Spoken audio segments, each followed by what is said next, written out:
राज्यभरात प्रसिद्ध असलेले जागृत धार्मिक स्थळ श्री सिद्धेश्वर हनुमान मंदिर शिरसाळा मारोती येथे हनुमान भक्तांसाठी दिलासा देणारी घटना उजेडात आली आहे।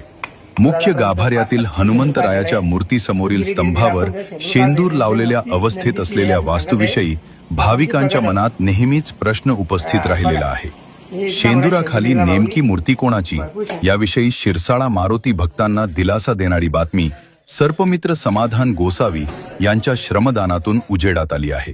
शेकडो वर्षापासून मूर्तीवर साचलेल्या शेंदुरामुळे मूर्तीचे मूळ स्वरूप काळाच्या पडद्याआड गेलेले होते। मूर्तीवरील वर्षानुवर्ष साचलेला शेंदुराचा थर काढल्याने नंदी महादेवाची मूळ मूर्ती उजेडात आली आहे।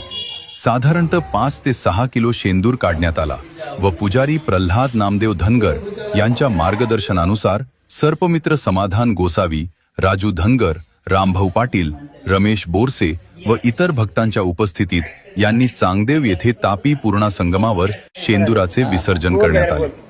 शिरसाळा मारोती भक्तांसाठी हा मोठा आनंदाचा क्षण आहे। श्री महादेव शंकराचे 11वे महारुद्र अवतार हे श्री हनुमंतराय आहेत। आता शिरसाळा मारोती रायाच्या मूर्तीसमोर नंदी उजेडात आल्याने भाविकांना महारुद्र अवताराचे दर्शन घडणार आहे। बोदवड तालुक्यातील कुर्हा हर्दो येथे ऐतिहासिक बारव आहे। या बारवेपुढे बजरंगबलीचे मंदिर आहे। या मंदिरातही बजरंगबलींच्या मूर्तीसमोर मोठ्या आकाराचा नंदी आहे। नंदी कधी असला तर वर शिंग पाजा फक्त त्याच्या बस ओके करा मला ओके ओके करू। खूप लोक विचार करत होते की हे नेमकं आहे काय। तर आता आपण शिरसाळा गावामध्ये सकाळपासून आपण याचा शोध लावतोय की हे नेमकं या इतर लोकांनी शेंदूर लावून याला पूर्णपणे बंद केलं। हे पुरातन काळातील लोक सांगतात की बा नंदीची मूर्ती आहे, त्यामध्ये आपण त्याचा हळूहळू शेंदूर आल्यापर्यंत 5-7 किलो शेंदूर काढलेला आहे। आता धीरे धीरे आपण त्याला शेंदूर काढतोय, नेमकं ही मूर्ती नंदीची आहे असं सांगत आहे की आपण ती बघत आहोत।